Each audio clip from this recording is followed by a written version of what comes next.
We need a new system. We need a new society.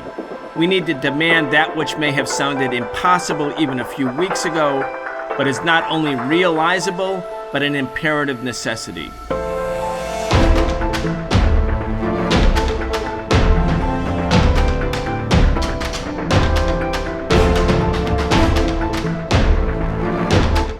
Seven months after Russia intervened militarily in Ukraine, we will talk about the state of Russian-Chinese relations. Welcome to this week's episode of the Socialist Program. I'm your host, Brian Becker. Today, we're talking with Marco Fernandes. He's a researcher at the Tricontinental Institute for Research. He's a member of the Dongsheng News Collective, and he is an organizer with the No Cold War Collective. Marco, welcome to the Socialist Program. Thanks a lot, Brian. Such an honor to be here with you. Well, we're very happy you were able to join. We're talking to you from Beijing, and you've been living in China for a couple of years. You're with the Dongsheng News Collective. We urge everyone who's watching this show to subscribe to your newsletter. Very, very important, and especially for those who are relying or are forced to rely on Western capitalist media for news. Having Dongsheng News Collective is a welcome sort of antidote because you give the news, the voices of people in China. So again, for everyone, subscribe to Dongsheng News. Marco, we want to talk about the state of Russia-Chinese relations. This is a very important relationship. Two major countries, both members of the Security Council. In 1949, when the Chinese Revolution succeeded, Mao Zedong left China for the first and only time in his life to visit Moscow, where there were months of discussions between Mao and Stalin. And it wasn't just the two leaders. There was a large entourage of Chinese specialists and political figures who were there talking with the Soviets. And at the end of that journey, there was the creation of a Soviet-China friendship agreement and an alliance, and it became sort of a core, a center of politics in the post-World War II era. It was the time when the socialist camp came into existence. And during that entire period, or at least the first decades, you have China, Russia, many other countries as well. 2/5 of the world's population were living in countries where the governments were basically under the control of communist parties or communist and socialist forces. And then the China Soviet relationship frayed. It became a political and ideological struggle starting in the late 1950s. It devolved into a state-to-state dispute. It became a cornerstone for what comes later, including the eventual collapse of the Soviet Union, the implosion or the overthrow of the socialist government in the Soviet Union. So this was a vital part of global politics. And here we are 30 years after the Soviet Union was no more. China and Russia are very, very close. Once again, they have a real alliance. We're going to talk about that today. We're going to go into depth about what that alliance is, because in the Western media, for those getting their news from the Western media, all of the stories are about why the relationship is not durable, why it will basically self-destruct under pressure. We're going to talk about what's really accurate, what's really true about this. But before we do our main topic, I have to ask you, everything in the media for the last 2 weeks in the West and in India was about a coup d'etat in China, where you are, in Beijing, and that Xi Jinping, the leader of the Communist Party, the head of state, was under house arrest, and that there was a military coup. Now, none of that is true, but it became, well, very, very significant in terms of media coverage all over the world. What happened? Well, to be honest, I don't know. I'm still walking in the streets in Beijing. I'm 4 kilometers from Xi's house. So I was trying to find some tanks, some signs of coup, but I don't think they're happening. It's actually crazy, Brian, because, I mean, if you go to the story, actually everything started, looks like, with a tweet from a Falun Gong member living in US, and has like, I don't know, less than 200,000 followers. But of course, this created like a big wave. And to be honest, I mean, this is what the right wing, extreme right wing, has been doing in the last years, right? I mean, the whole thing about fake news and social media and spreading this and giving like and sometimes also, I mean, setting a trap to the left, because most of the times the left is like putting so much energy to rebut, to respond this fake news, that this is maybe something that we should think more about it. So I think, of course, there's a lot of wishful thinking, right, in this repercussion, and how much this created a big wave of headlines. I mean, I'm seeing like, oh, I didn't know that Newsweek put it that. This is wow. This is amazing. So yeah, I mean, there was a time that Newsweek used to do journalism, but that was probably a long time ago.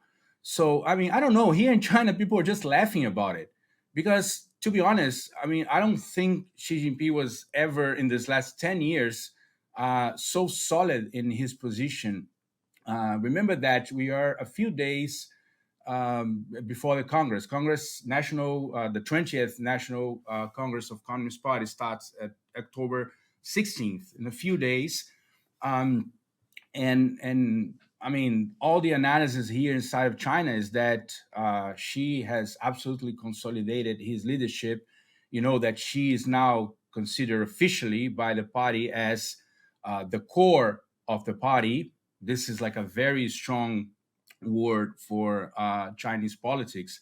Actually, we're going to talk about this, because this is the same word that Xi used a few days ago in the Shanghai Cooperation Organization meeting to talk about China-Russia relations. But we're gonna Yeah, go yeah, deeper into that. we'll talk about that. So, right, the core, the anchor, the center, and of course, the characterization of Xi as the center, the core, is important. We'll talk about it. Russian-China relations, and central and core to the outlook and the world sort of stance of the People's Republic of China. We want to talk about that. The reason I wanted to start with these false rumors about Xi Jinping being under house arrest and a coup undertaken is that unless people actually know what's going on, they can be duped, they can be tricked, they can be confused at the minimum by Western media or by intelligence operations that find a way into the Western media. And we've talked in the past about John Stockwell, who was the CIA station chief in Angola during that war after the fall of the Portuguese fascist regime and the liberation movements in Angola, Mozambique. And he talked about how the CIA would create stories, create fake stories, leak them to journalists, including in very prestigious media outlets, and then they would be reproduced, and then they would seem like good coin, and they would be reproduced, and they would actually flood the media market. So the CIA created this fake news because it was sort of having a dominant effect on narrative. So I wanted to mention it in the beginning because when we read the media coverage of the Russia-China relationship, you would think, based on recent coverage, that the relationship is on its last legs. For instance, at the Shanghai at the SCO, the Shanghai Cooperation Organization Summit, a great deal of media was provided about Modi, the head of state of India, telling Putin, now is not the era of war, and Putin saying publicly to Xi Jinping, we understand your concerns about Ukraine and the war in Ukraine. And that's being presented in the Western media as clear evidence that Russia is becoming very, very isolated because its most important international friends are publicly rebuking it. So that's why I really want people to think about, when you hear something, when you see something, don't necessarily take it as the truth. Anyway, let's get your comments, and then I want to talk to you about how China is viewing the war in Ukraine, and also how China is viewing the current referenda that's taking place in the eastern part of Ukraine, where people are being asked, do they want to leave Ukraine and affix the eastern region, the Donbass region, to Russia? But let's start first with the media coverage of what happened with the Shanghai Cooperation Organization. Yeah, that's a good point, Brian, because it was the same. I mean, we're following closely here all the headlines of Financial Times and New York Times, etc. So, I mean, I'll just give a couple of examples of what happened a few days right after, or right before, sorry, the meeting itself, the summit in Samarkand in Uzbekistan. So a few days before that, there was the Eastern Economic Forum that happened in Vladivostok, in Russia. So not so much people know in the West that the person who attended, the chief of delegation of China, was Li Jianshu. Li Jianshu, probably not so known, but he is the number 3 of Communist Party of China. He's actually, for some analysts here, he is probably the closest ally of Xi. He is actually in the same level because, I mean, in China you have the position in the state, but you have like administrative position. So Li is in the same level as Xi Jinping. So this is one of the most important leaders of China. He's been in Vladivostok. He met with Putin a few days before the meeting. So then, and actually, he announced some of the next agreements, economic agreements that China and Russia would do. So then you have Xi and Putin meeting for the first time, right, since the Olympics in February here. Right after the Shanghai Cooperation Organization meeting, I think on like 1 or 2 days after that, Yang Jieqi, who is the member of a standing committee, and he is actually the head of the foreign relations of China, he met with Nikolai Patrushev, who is the head of Security Council. So this gives you like a sense of what is the level of relationship between China and Russia. So you had in a few days the number 3 of the party, and then you had right after you had the head of foreign affairs of China meeting with high level of Putin. Even like Li Jianshu also went to the Duma to meet with Volodin. So I mean, there's no reason to suspect that this relationship is not very solid at this point. But I mean, we're gonna go Sure. dive into this more. Yeah, indeed. Let's talk about Ukraine and the Ukraine war. The Russian special military operation, as the Russians call it, everybody in the West calls it the invasion of Ukraine. That happened on February 24th of 2022. From our point of view, from the point of view of this show, while yes, Russia intervened, we know, and we've discussed and assessed and analyzed, that this conflict didn't start really on February 22nd. Or February 24th, 2022. It really started earlier with NATO expansion. It started earlier with the 2014 U.S.-backed coup d'etat that overthrew a neutral government in Ukraine. Anyway, we know about that. But the point that I'm getting to is that Ukraine was part of the Belt and Road Initiative. China has wanted to have good relations with European nations. It wants to follow the UN Charter, which upholds the sovereignty of different nations.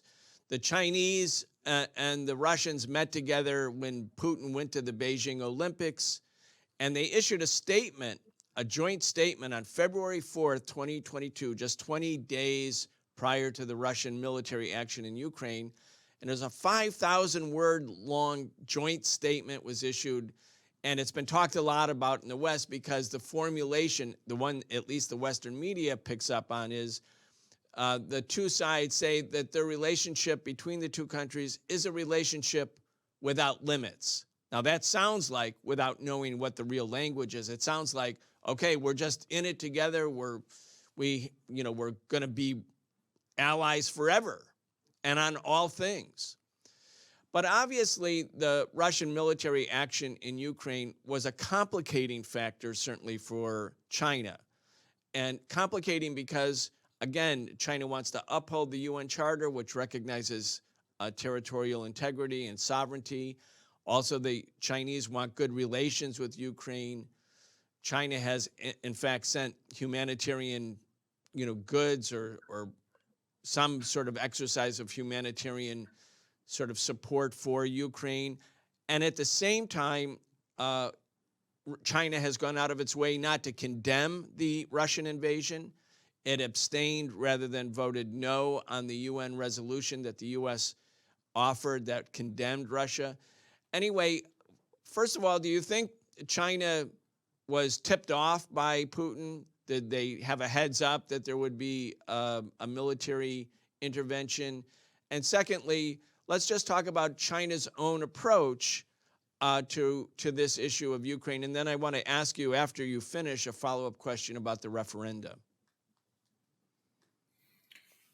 Sure. Well, about the first question, to be honest, it's hard to know. I mean, if you're not in the meeting, we don't have enough information.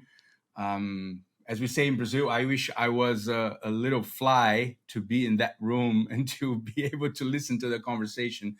So it's really hard to know. I mean, the official position of both sides is that they didn't discuss this operation at that point. So, I mean, it's hard to rebuke that. But I mean, again, I think China, for instance, you made a good point about the vote in United Nations. So China abstained regarding didn't like support Russia in the official vote.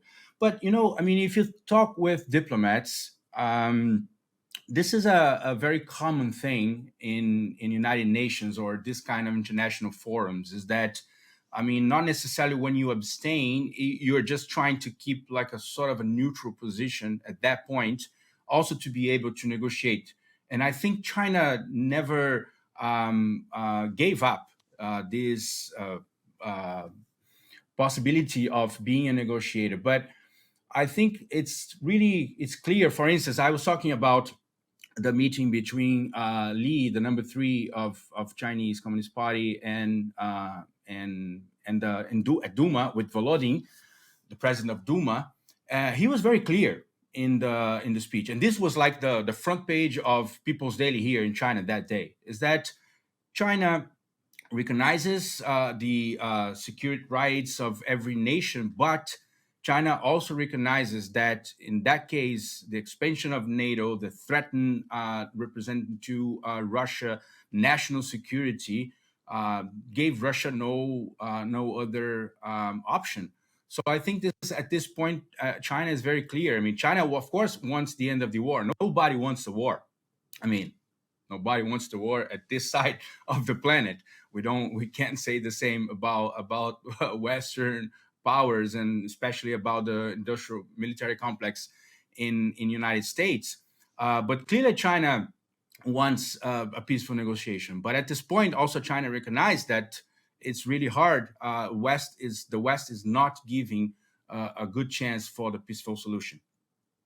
Yeah.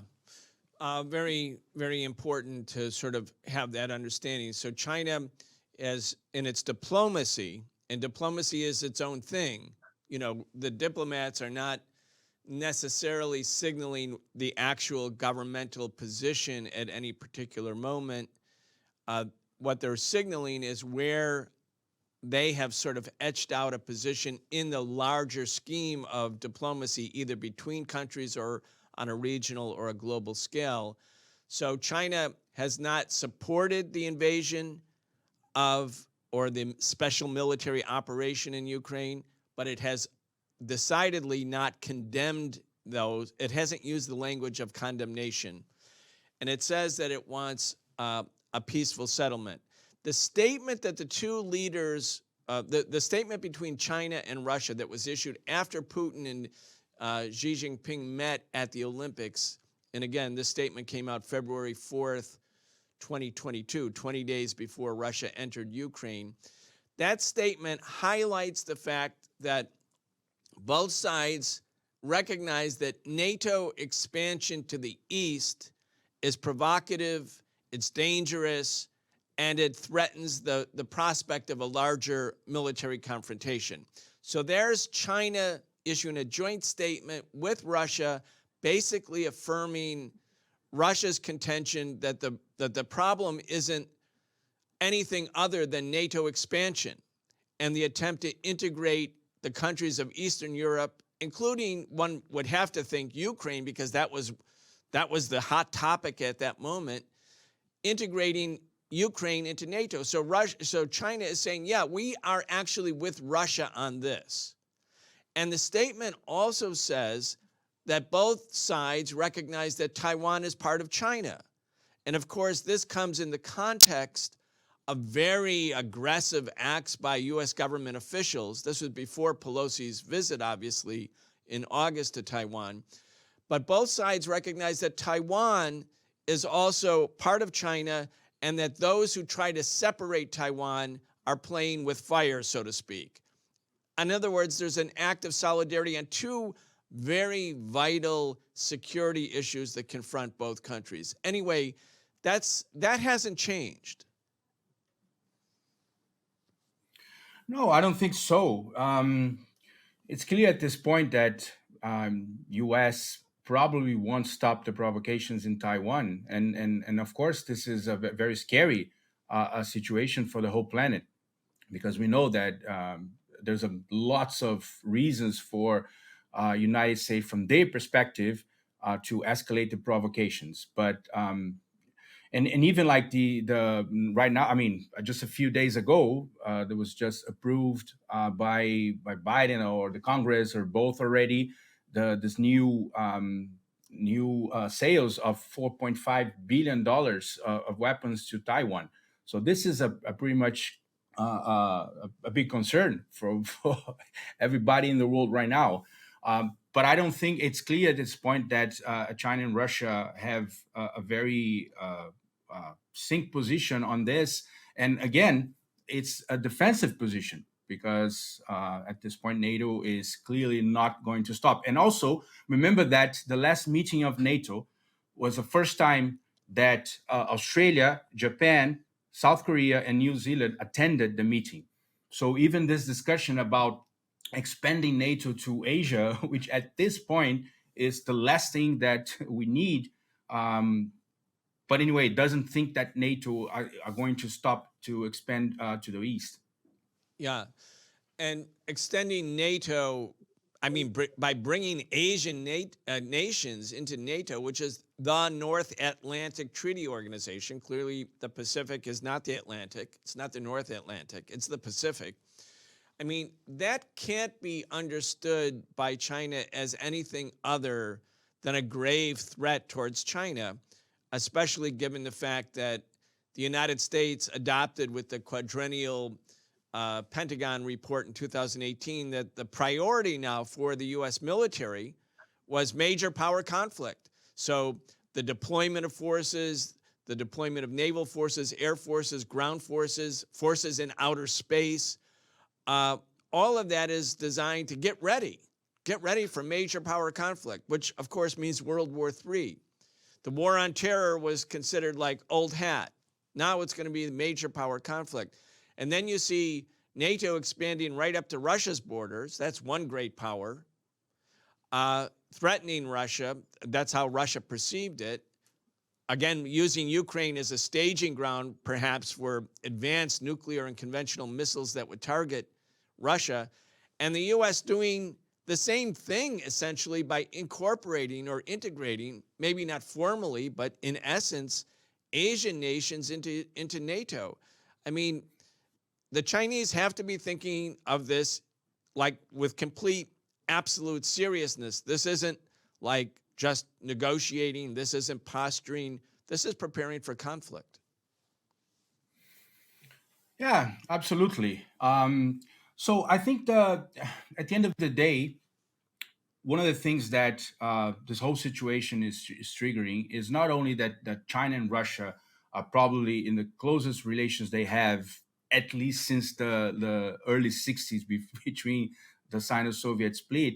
It's not only that, and by the way, many of the geopolitical analysts, so-called realists in US, are already warning in the last year, 2 years, is that the most stupid thing you can do is to put Russia and China together and not putting an edge in between them. This is what, of course, we know US did in the 70s with Henry Kissinger and Nixon, etc. But besides that, what I think is also triggering, it's a huge contestation at this point of the U.S. domination. It's clear that for China and Russia, it's clear that they also need more allies. The global South, it's going to be allies of China and Russia in this, because this is the whole history of the whole global South in the last 500 years, I would say, but especially in the last 7, 8 decades under the domination of the United States. So, I mean, one example, for instance, going back to this issue about how Xi and Putin are doing, and if they are close or not. I mean, there was, I don't know if you remember, in June, we had two very important meetings in 1 week. We had BRICS meeting, BRICS summit that was here in Beijing. I mean, officially it was here, but it was mostly online. And we had NATO right after in Madrid. That week, that was very interesting because there was two speeches from Xi Jinping and Putin that happened like 2 days. First, on Wednesday, Xi published a speech in the party, the theoretical magazine of the party called 知识. And it was very interesting because it was a speech that was actually made in February, but was not public yet.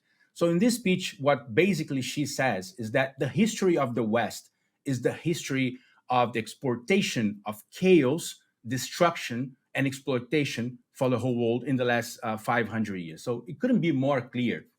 And one nuance here about the Chinese lexicon. When, for China, chaos, this is the political history of like 2,000 years, 3,000 years of political history of China. Chaos is more or less for us would be something like the devil, or like the worst thing you can ever think is the chaos for a Chinese politician. So this is what Xi was framing. The West is actually the devil of the whole world in the last 500 years. And on Friday, 2 days after that, Putin was speaking in St. Petersburg Economic Forum, and he gave like a very strong speech, basically say, guys, your old order is over. I mean, he's been repeating that in the last months, but that was the first time he said that. And he said something very also significant. He said, the problem of the West is that the West is hostage of its own illusions that they can treat the whole world, as their backyard. And I mean, there's also a very important word, especially for us Latin America, that we are known historically as a U.S. Backyard. So what Putin is basically saying is that, guys, I mean, this has to stop, and this illusions is destroying the West. This is what, for instance, now we are seeing, especially what happened in Europe right now. I mean, the whole economy is collapsing under by their own position, by their own acts. So I think it's really astonishing what West has been doing in the last months.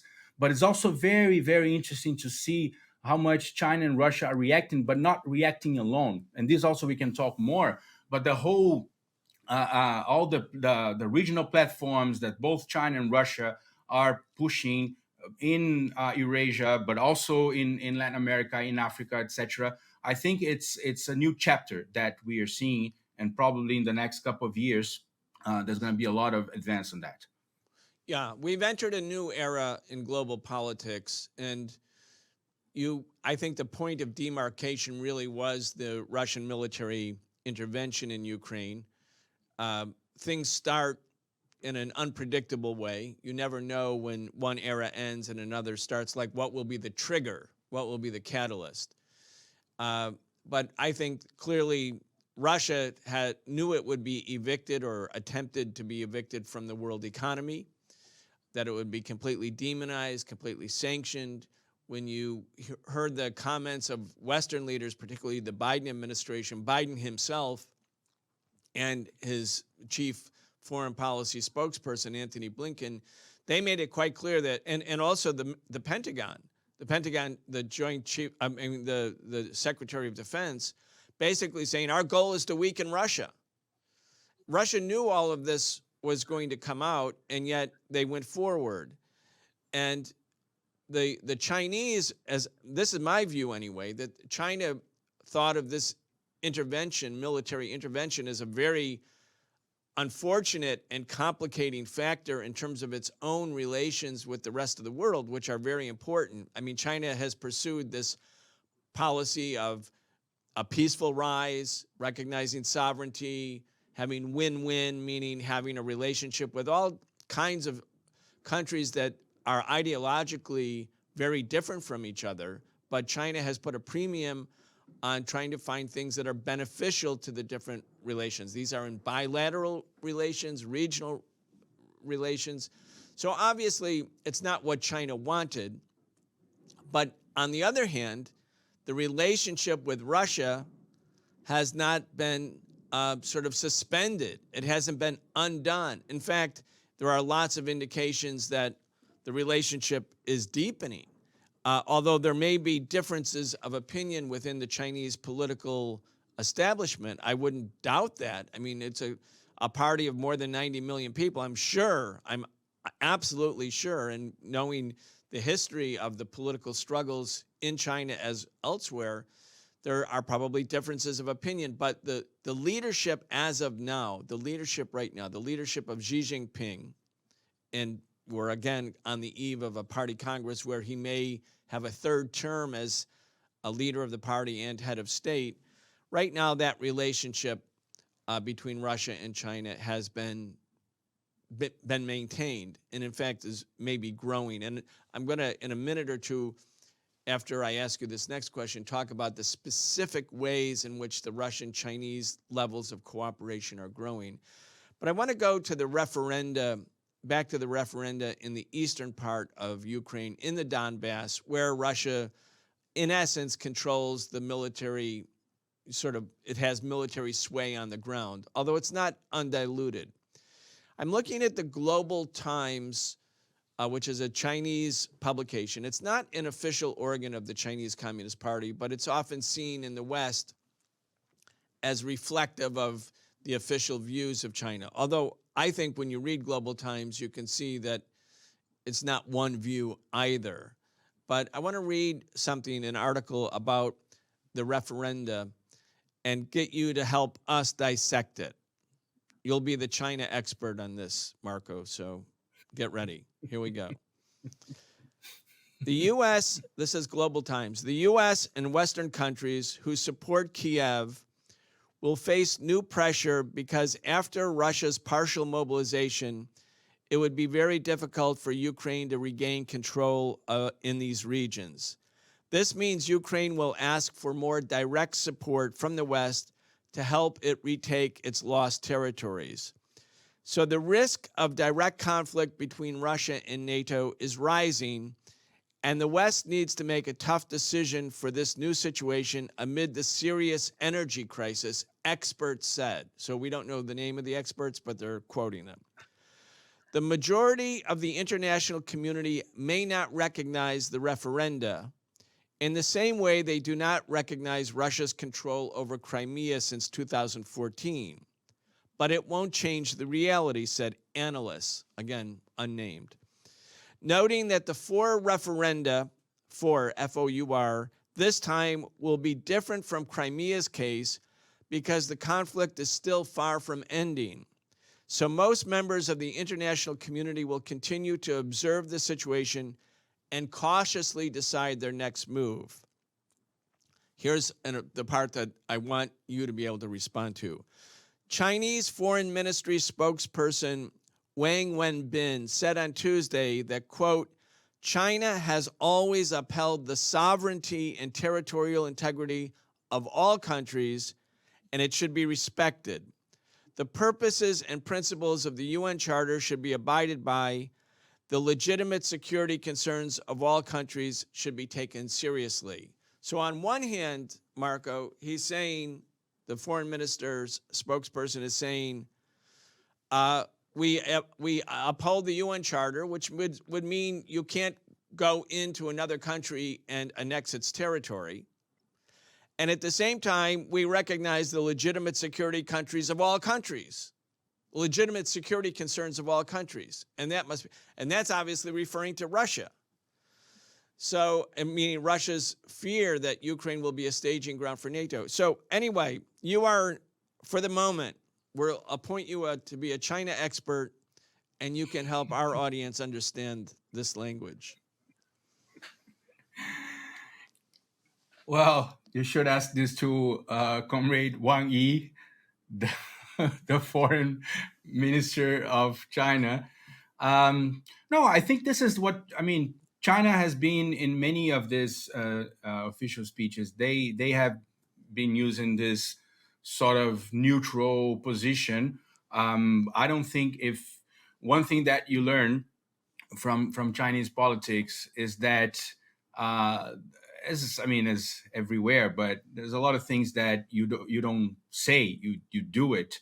So I mean, to be honest, I didn't see any official position of China assessing directly the referenda. I think this one exactly is still, like, I think they're still discussing probably what's going to be the official position. Maybe in the next days we're going to have something.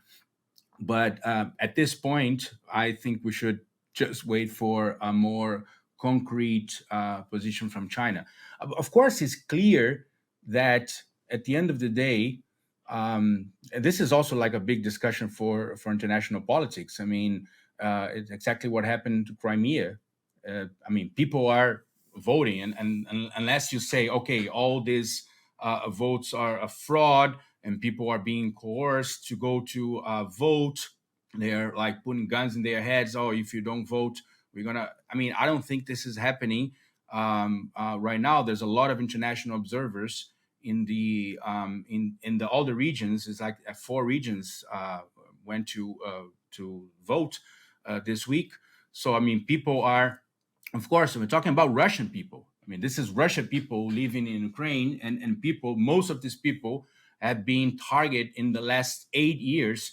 Many of these people were actually killed by Ukrainian neo-Nazis. So I don't think it's surprising that these Russians, or actually some of them were forbidden to speak Russian in some of the territories. I don't think these Russians should not be listened. And again, I think it's, of course, U.S. and Europe are not going to recognize this. This is a warfare. But I mean, at this point, it's clear that the people want to go back to Russia. The Chinese are also signaling, at least in this Global Times article, that the referenda itself, no matter what the outcome, and it's pretty clear that because it is a Russian language speaking part of Ukraine, and historically the Donbass and the people who live there who are ethnically Russian, consider themselves to be part of Russia or have for a long time, that they'll vote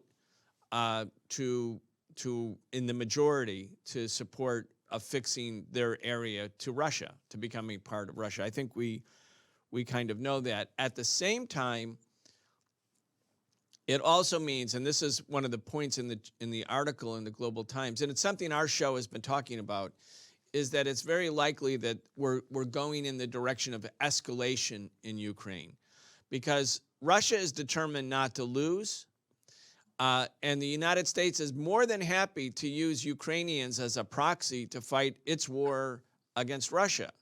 And it's actually perfect for the United States, because if Americans were dying in Ukraine right now, there would be hundreds of thousands of people in the streets demanding the end of the war.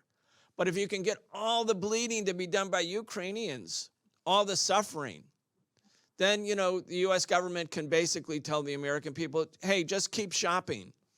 Don't fret about it. Don't think about it. So it's kind of perfect for the U.S., and the U.S. is determined to not lose either. So I think it seems to me that China, while staying with Russia in this and also having a nuanced position diplomatically, would rightfully be concerned that we are on the path of escalation. And this has been the message of the Socialist program, this program as well, that absent really strong anti-war positions coming from people in the United States where we are, or in Europe, the likelihood is that we're going to have an escalating war. And that's dangerous for everyone. And of course, for China, which mainly wants peace, also very, very dangerous. No, I absolutely agree. And I think at this point, I mean, as we all know, it's in the case of U.S., it's a very perverted situation because at the same time, this is the strategic geopolitical interest of U.S. is to weaken Russia, is to weaken China, is to try to create rifts between both. Um, Also try to create rifts between China, Russia, and the rest of the global South. And at the same time, we know that the military industry in United States right now is one of the key industries of the country. And actually, if you think about the role of manufacturing in US globally, this is probably the only sector beyond the chips, is the only sector where US has a big hegemony. Actually, chips is different because chips are still produced mostly in China. Um, and we know, I mean, the size. I mean, your audience is are been discussing this for years. What is the size of military budget in U.S.? So it's also that this is a very perverted situation because I mean, the huge interest in U.S. to escalate this, and even to escalate in terms of the not necessarily a war, a conflict with China right now, but just this tension, the escalate of tension, and the perspective of a possibility of a war, it's already enough to get more budgets in US. So this is also something that's going to be very dangerous in the next years, and of course China and Russia are very worried about that. Yes, that's true. War is good business in the United States, the main business. And now, using Ukraine as a pretext, military spending is off the charts. I mean, the official number is about 840 billion per year, which is, I know it's far greater than the People's Republic of China, but it's more than 10 times greater than Russia. And at the same time, the U.S. has initiated military war exercises not far from China, but their ostensible target is the Democratic People's Republic of Korea, North Korea. So the U.S. has re-inaugurated massive war exercises. They call them war games, but they're not games. They're not funny. They simulate the invasion and destruction and decapitation of the leadership in North Korea. And at the same time, Marco, Russia and China have also had very major military exercises around in the same time period, sort of towards the end of August, I believe. I mean, it was interesting, the symmetry that the U.S. simulating the invasion and destruction of North Korea in the Pacific, and Russia and China, and I believe India also participated in some of those military exercises. I mean, that is also, in addition to military preparation for Russia and China, it's also something of a statement, or it certainly seemed like it.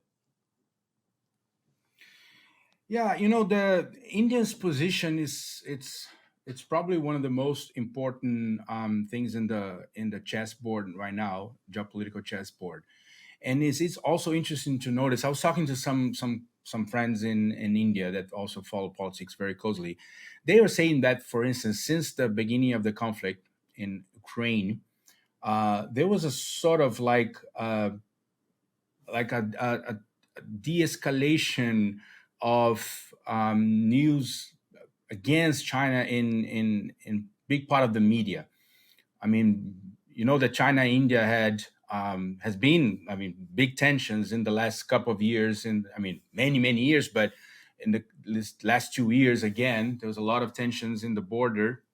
And actually, a few days ago, a couple of weeks ago, there was the first time in a couple of years that both agreed to withdraw the troops from the, like, right in the border. And also, I think what's happening in India right now, I mean, India has been very close ally to the US in the last decades, but at the same time, India is very close ally with Russia. So this puts India in this very particular position. I mean, Russia is the biggest provider of weapons to India, for instance, and even India. I don't know right now, but I remember a few months ago there was already a discussion in the Congress to put sanctions on India because India was refusing to stop buying weapons and jet fighters from Russia, etc., and in missiles. So there's and I think the tension, clearly the tension between India and US increased a lot in the last months since India refused also to follow the sanctions against Russia. I mean, even you saw the Indian foreign relations minister giving a very strong speeches regarding, I mean, against especially Europe, but also US, say, no, we're not going to follow your sanctions because this is a suicide for us. We need Russia fertilizers. We need Russia energy. We need Russia food. And we are very good partners. I mean, remember, India and Russia are together both in the Shanghai Cooperation Organization and the BRICS.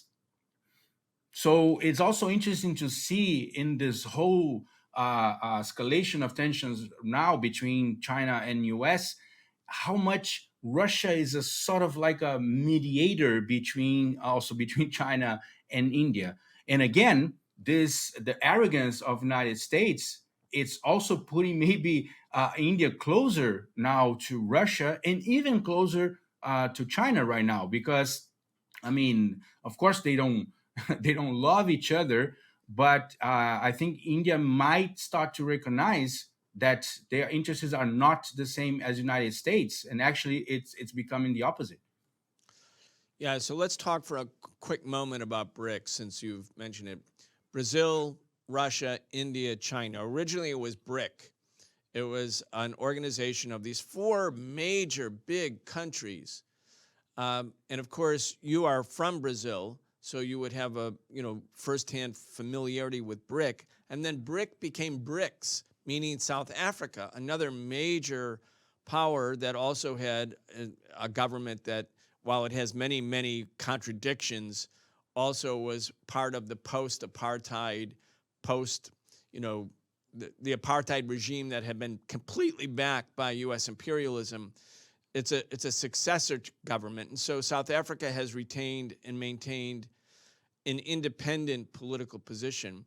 So at the BRICS meeting, Marco, other countries came, and there's talk about BRICS maybe adding some more letters. Anyway, let's just talk about that. Yeah, first of all, I think, so talking about Brazil, for me, it's impossible not to talk about the elections on Sunday. We have, finally, we have the chance to get rid of extreme right-wing, tragical president we have called Bolsonaro on Sunday. It's actually the first round. I mean, but Lula still, I mean, has real chance to win in the first round, meaning in the case of Brazil, if a candidate has more than 50% plus one vote in the first round, he wins the election. If not, then Lula and Bolsonaro would go to the runoff on the end of the month, October 30th. So yeah, is BRICS coming back?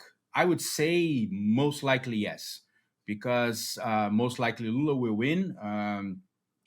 We are working hard for this in Brazil right now, and of course, I mean, Lula had many already speeches in the last year, couple of years, highlighting reinforcing the importance of BRICS, the strategic importance of BRICS. And remember, actually, BRICS was initiated during Lula's government, and actually, Brazil was one of the great pushers of BRICS since the beginning. So, but what happened to BRICS, of course, since the Duma coup in 2016, when the right wing took power, and then the extreme right wing took power in elections 2 years after that, Brazil actually withdrew from the BRICS. I mean, we're still part formally, but we are not actually working to push this platform, this group. So again, I believe that Lula winning, we're gonna have Brazil back, and also South Africa. Also, because of the conflict, again, this conflict is also sort of like speeding up some of the trends, the political and economic trends of the last couple of years. I also believe that South Africa is giving some signs that will be also stronger in BRICS in the next couple of years. And again, BRICS is super strategic at this point. As you mentioned, there's already discussions for the expansion. Argentina, for instance, officially requested, and China already gave a sort of support, official support from that. You also have countries like Nigeria, like Senegal, even Turkey, Saudi Arabia. There are many countries also announcing their intention to join BRICS. So probably one of the consequences of the escalation of the aggressions of the West powers would be also the expansion of the BRICS. And just one parenthesis on that is that the same is happening in the Shanghai Cooperation Organization right now. I mean, Shanghai Cooperation Organization was founded in 2001 with China, Russia, and the four, like Kazakhstan, Uzbekistan, Tajikistan, and Kyrgyzstan. But in the last, I mean, it was already at India and Pakistan a few years ago. But Iran also joined the Shanghai Cooperation Organization. And there's a lot of countries also discussing, even Turkey. I mean, Turkey, which is a NATO member, is announcing its intention to join organization led by China and Russia. So I think this is showing some of the trends for the next years, and I believe this regional platforms, they are going to get really stronger. Marco, let's talk about, again, because none of this, what we're about to talk about, is actually in the Western media, or maybe it's in trade journals or so on. But I want to talk about some of the specific agreements that Russia and China have made in the recent period, including in the period in the last few months, when, again, all the speculation in the Western media is that China is going to break up with Russia. There are numerous economic and scientific programs and contracts that have been signed. I want to first start with something regarding energy. Of course, you know, Russian gas was key to Europe.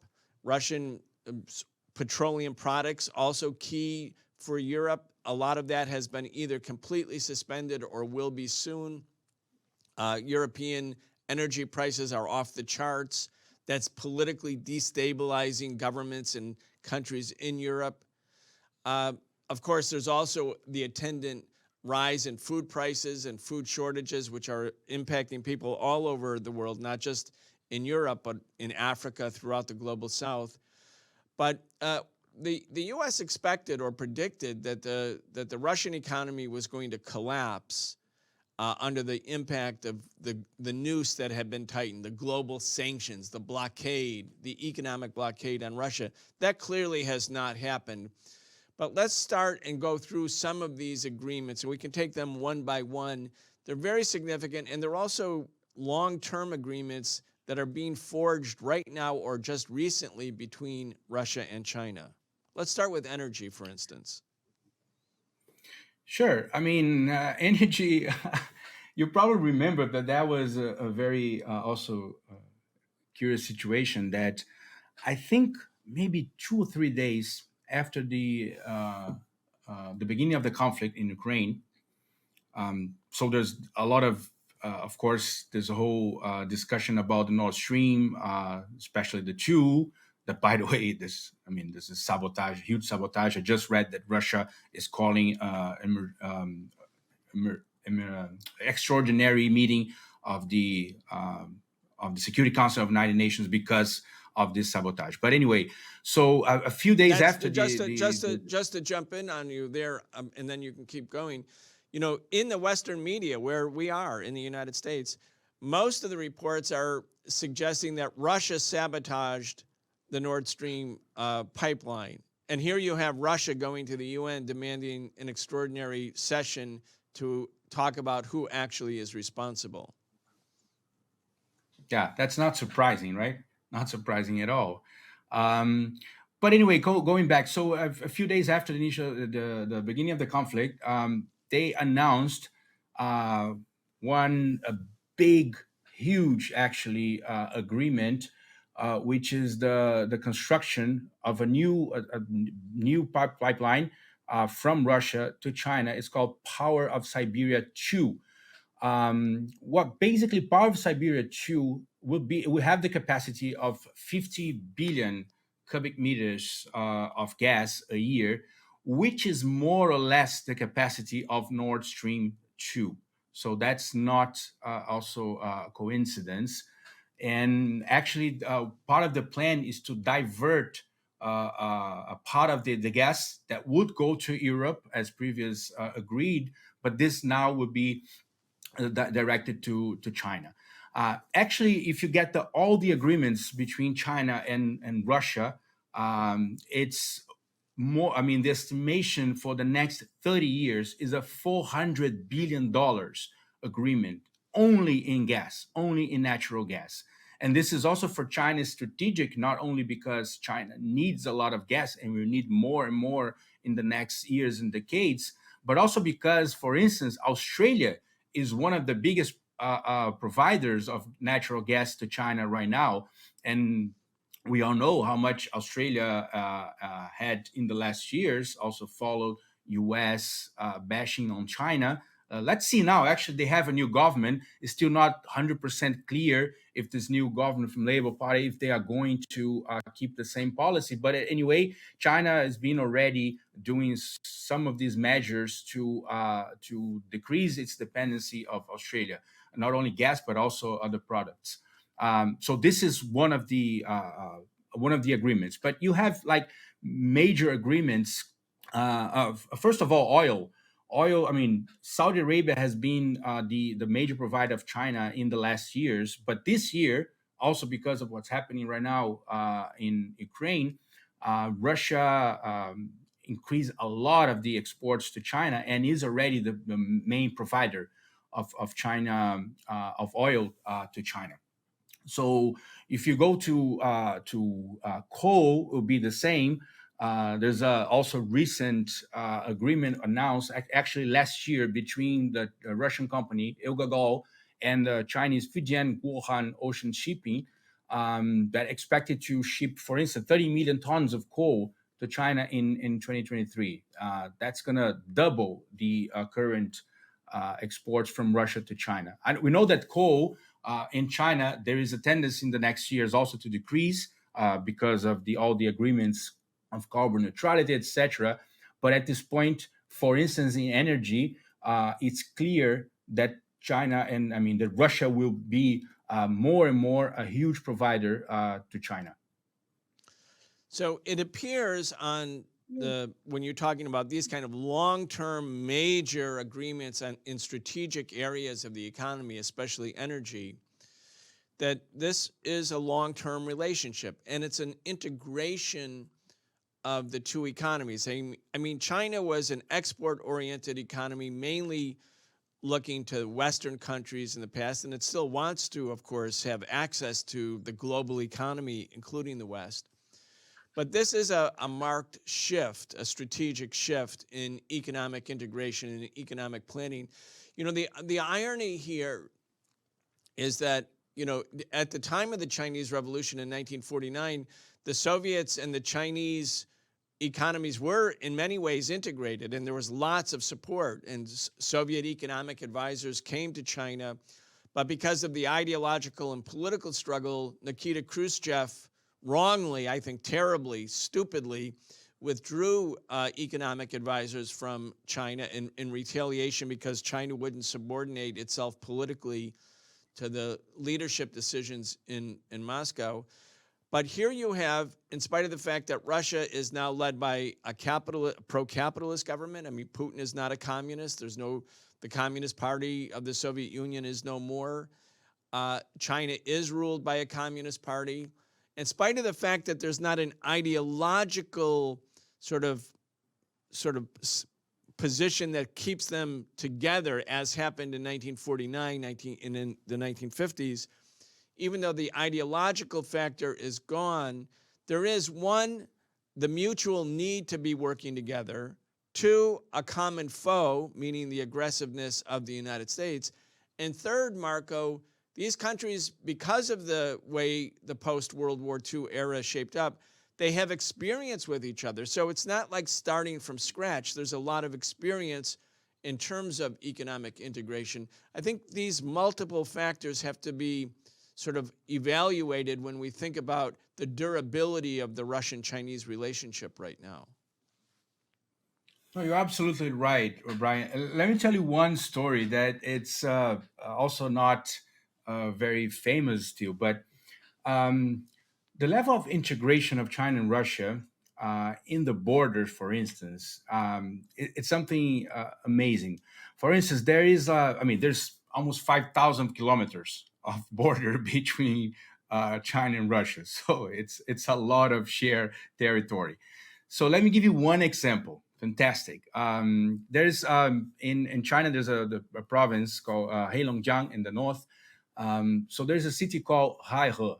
It's part of a free trade zone in that region, that province that China is organizing. So in the border is Haihe, the Chinese side, and let me see, because I think at this point my Mandarin is better than my Russian, but Blagoveshchensk.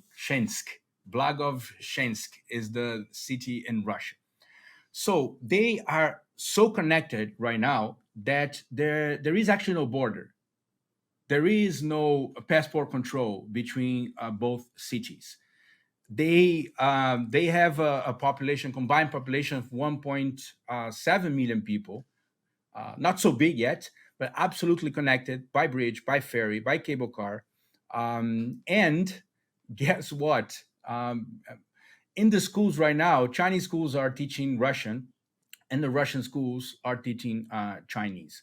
I think this case is a very symbolic, not only symbolic, it's also objectively, economically, but it's also politically, culturally, a symbol of the integration, the so-called Eurasian integration. And I think China and Russia, the level of strategic partnership right now, it's so deep, and there's so many things that we don't even know it's happening. I mean, if you don't follow all the, I don't know. I mean, for instance, this information I got from a very interesting website that I would recommend for those who wants to follow more China. It's called China Briefing. It's actually a consulting company. It's a private company here in China, but that gives you like very comprehensive reports on many political, mostly economic topics of China and China relations with other countries. So this is, I think, is the level of the integration. And actually, this is not only these two cities. There's other cities also between China and Russia that are experimenting already this sort of integration, including in the level of no passport control. So this gives you a little bit of the hint of what's happening in the next years. In 1944, 1945, when World War II was coming to a close, and most of the European capitalist countries and Japan were in ruins, the United States stepped in and became the anchor for the revival of world capitalism.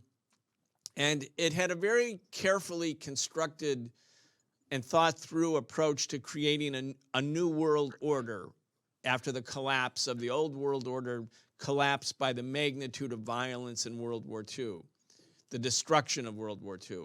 And some of the pillars of that new world order were, one, the creation of the United Nations, the creation of the International Monetary Fund, the creation of the World Bank. There was also the decision that was made under the influence of U.S. power to make the dollar the world reserve currency. That was at the conference, the so-called Bretton Woods conference in 1944. And of course, the fifth factor was the revival of the capitalist governments and the capitalist economies in Europe and in Japan, meaning friend and foe alike from World War II were revived by the Marshall Plan and by U.S. policy, meaning that they were going to revive rather than punish their defeated adversaries, bring them into the world market. But the new quid pro quo was that they would function essentially as junior partners for the United States foreign policy, especially when it came to its relations with the socialist world. So when you look at those many factors, those 5 factors for the revival of that new world order, one of them is the privilege that the US dollar, printed by the United States, by the US Treasury, becomes the world reserve currency. That's an enormous privilege. The rest of the world has to trade and buy dollars, but the US can print them, literally. And so the question of dollar domination has always been very, very, very significant, along with the other factors that I mentioned. What about the issue of de-dollarization as a way to check or overcome U.S. dominance? Of course, I think in some ways this has been overplayed by those who want to have the world become more equal. They're hoping for the end of the dollar monopoly, the dollar sort of power over the rest of the world. But even if they're exaggerating it, there are important developments in terms of de-dollarization right now between Russia and China. Let's talk about that if you could. Absolutely, Brian. I mean, to be honest, this is one of the topics that I'm most interested right now because I might be a little bit on this team that you just joke about it, that people that are probably like rooting a lot for an alternative to the dollar. But it's true that I mean, a lot of it's going on right now. I mean, even especially after, again, the beginning of the conflict. And I just wanted to say, I mean, I think you were also suggesting that I think probably 20, 30 years from now, we're probably going to remember February 24th as the beginning of this new world order. So anyway, what's been happening, I don't know, sometimes it's even hard to follow the number of new agreements without dollar that are being made since the beginning of the conflict. Because of course, what happened is that, I mean, Russia was had half of its international reserves stolen by United States and Europe. This is one of course, the weapons that they have is actually because we talked a lot about nuclear weapons and weapons of mass destruction in the beginning of this show, but actually the maybe the most important weapon of mass destruction that United States has, it's a dollar. Is this capacity of just push a button and to destroy whole countries, like they did, of course, with Cuba for the last decades, like they did with Venezuela, like they did with Iran, like they did with Afghanistan, and now they're trying to do with Russia. But the difference with Russia is, of course, I mean, it's easy to do this with a country that, for instance, like Venezuela, doesn't have much production beyond, for instance, the oil, or countries like Iran also that are very fragile in the economy. But you cannot do that in a country that is a huge producer, the major producer of energy and food and fertilizer. So I think this is also one of the things. But going back to this, there's a number of new agreements. So for instance, China and Russia, I mean, last year they had, I think, between 17 and 18% of their trade was made in rubles and in yuan.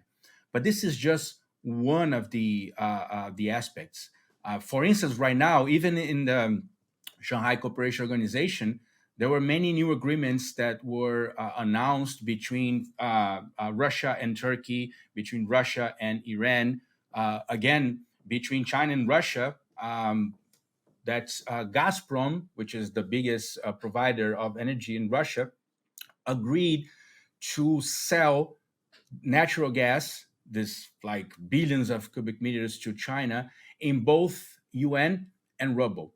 And why this is important? Because this is one of the biggest contracts of energy in the world, and meaning then that from now on, there's not going to be dollar in this negotiation.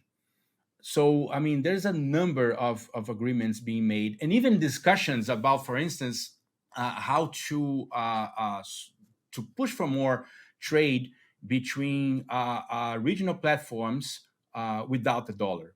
For instance, like in Brazil right now, this is a big debate.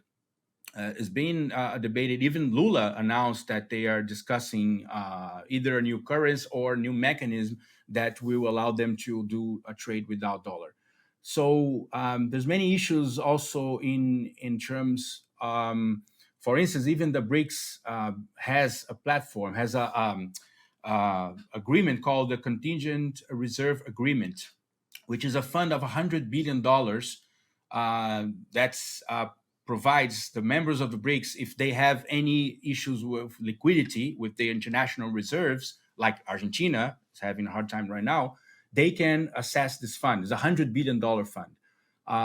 So this is one of the also the key issues, because you know that how much IMF was a big tool of U.S. domination in the global South in the last decades. Countries got into debt. You don't have international, you don't have dollars to do trade, and you need to go to IMF to ask for help. But of course, they come with the whole combo of austerity. You have to privatize your national assets. You have to cut your budgets for education, health, etc. So also the fact that the countries are organizing these funds in the last years are also a big defense against United States domination. So I think this issue of de-dollarization, of course, U.S. still has like 60% of international reserves are in U.S. dollars, and 80% of the trade is still done, at least until last year, in U.S. dollar. But it's clear right now for the countries that they need to create an alternative. It will take some time, but probably I would say faster than we expected 3-4 years ago. As we start to move towards the end, Marco, I do want to ask you about outer space. And you know, there was the Outer Space Treaty that was signed in the mid 1960s, really, where the major powers that had the capacity to reach outer space agreed that outer space would never be militarized, and also that it would be subject to the regulation between governments, that one government wouldn't try to use outer space as a platform for primacy.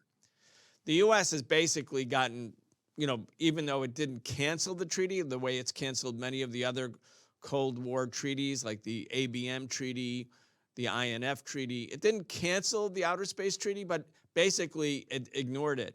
And the U.S. is trying to get primacy militarily and economically in outer space. And the cooperation between Russia and formerly the Soviet Union and the U.S. for outer space, which again happened as the Cold War began to thaw, as there became détente and rapprochement and better relations between the Socialist bloc or the Soviet Union and the U.S. Now there's like unmitigated, you know, efforts by the U.S. to gain primacy and also to privatize outer space. But there are new and important developments where Russia and China have also agreed to work together in terms of the development or the projection of power from the planet Earth into outer space. As we start to wrap up, because time is running out, I did want to cover this topic and get your thoughts about that. Yeah, this is a fantastic also story. And particularly, I mean, this is something I think many of us nerds of science fiction movies, this is a kind of issue that triggers some very deep feelings. But anyway, so what happened is that, as you said, in the last years, of course, Russia and United States have been cooperated a lot. Even the International Space Station that we have today is mostly a cooperation between United States and Russia. But it's two interesting things. First, about this station, this current one, Russia is already said that is not going to renovate the agreement with the United States. And by the way, this station will stop operating in 2024. And guess what? China is now building. They are on a station called Tianwen, which actually recently also was joined by Russia in terms of the future of the project. And also, it's very interesting because China also announced last year that this station will be open to collaboration with all the global South countries. They didn't say that the United States and Europe are invited. I'm sorry, guys, this is not your party. But there's also a very interesting agreement that was done last year between China and Russia to build an international scientific lunar station. They are basically planning to have the first lunar station until 2030. This is the prospect, and it's going to be a joint project between China and Russia. And it's also interesting because actually US and Russia, they had been discussing the last year a US project called Lunar Gateway, that was exactly to do the same, to do a station in the moon. And of course, with the escalation of the conflict, this was like last year, Russia already said that they basically quit the project. So for one side, of course, we know that we have, as you said, US more and more with this perspective of privatizing even space operations. And we have Elon Musk, for instance, as one of the biggest symbols and entrepreneurs of this crazy idea. But it's very interesting because we know how strategic is cooperation, how is all the space exploration, and the fact again that China and Russia are working together both in the space station right now and in this new project for the next year in the moon, just give another example of how much they are not thinking about the next 6 months. They are thinking about the next 10, 20 years, which, by the way, what is China usually does. And now I think, I believe that they have been doing this together more and more. Marco, I want to thank you so much for joining the Socialist program. I think, none of us have a crystal ball. We don't know what's going to happen in 6 months. We don't know what will happen in the coming week. There's all kinds of variables. But I think what's important about our conversation and your contribution is that we're learning the things that we can't really understand if we're getting our information and perspective from Western capitalist, pro-imperialist media outlets, which basically are designed to break up the relationship between China and Russia, looking for any vulnerability, looking for any potential difference, trying to exaggerate it, trying to provoke it. Because actually the division of Russia and China and the global South is key, has always been key to colonial or neo-colonial domination over the rest of the planet. And so when all of us who live, say, in the United States, read newspapers here or watch TV here, we have to recognize that we're watching propaganda. And it's part of the propaganda war designed by U.S. imperialism to break up the alliance between Russia and China, which again is not an ideological alliance, but it's also not an alliance without its own tradition, because it did exist in the key parts, the formative parts of the Cold War. So that's why, Marco, I think this story, this kind of information is so vital. I want to thank you for joining our show. And I also, as we go out, I want to encourage everyone to become aware of the Tricontinental Institute for Research and Dongsheng News Collective, and to subscribe to your newsletters, which are so important. Real quick, if somebody wanted to subscribe to Dongsheng News, how do they do it? Well, just go to dongshengnews.com and they will find our website. And then you click on the top right and you can receive by email. But we also in social media now. By the way, this is something that we have to discuss. We need a global South platforms. We have to get rid of Twitter and YouTube because I mean we know how much it's a weapon also of US. So just basically go to Twitter. We also have it's Dongsheng News at Dongsheng News. We can also in Instagram.